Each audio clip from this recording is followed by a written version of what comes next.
Every zodiac sign has not one, but multiple origin stories. Here are some mythological figures that have been linked with Capricorn. AMALTHEA is the goat nurse who took care of baby Zeus after his mother saved him from being devoured by his father Kronos. Zeus honored AMALTHEA much later in life and turned them into the Capricorn constellation. Interestingly, AMALTHEA's broken horn was turned into the cornucopia, which means horn of plenty. There's also a cornucopia star named Capella in the AURIGA constellation, which indicates the goat being held by the charioteer.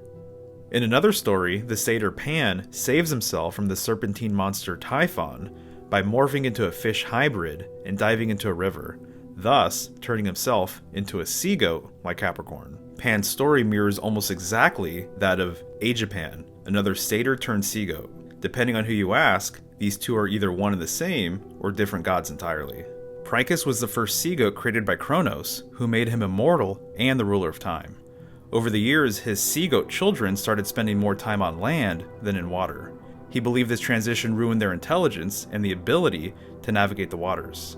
PRICUS tried to use his powers of time to rewind it in an attempt to revert his kids back to their original roots. He failed and asked Kronos to kill him. Since he was immortal, Kronos couldn't, but instead decided to turn him into the Capricorn constellation so he could watch his children from the heavens. The Babylonians saw the sea goat as being the sacred animal of Enki, the infernal lord of earth and fresh water. Here you can see him with a sea goat at his feet. Enki had an interest in teaching humanity, and even created 7 sages to assist in this effort. Sometimes, the sages are depicted as half fish or as wearing fish cloaks. One of these sages, Oannes, has been heavily tied to Capricorn as well.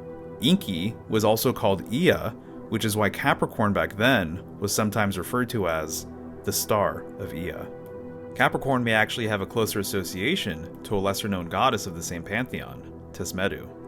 She's referred to as the Lady Who Listens, as she was called upon to listen to prayers and grant requests. She appears to be yet another expression of the Great Mother Goddess, but unfortunately, there's very little known about her. From the Vedic tradition, there's MAKARA, who aligns with Capricorn as well. MAKARA often appears as a crocodile or as some sort of terrestrial aquatic hybrid.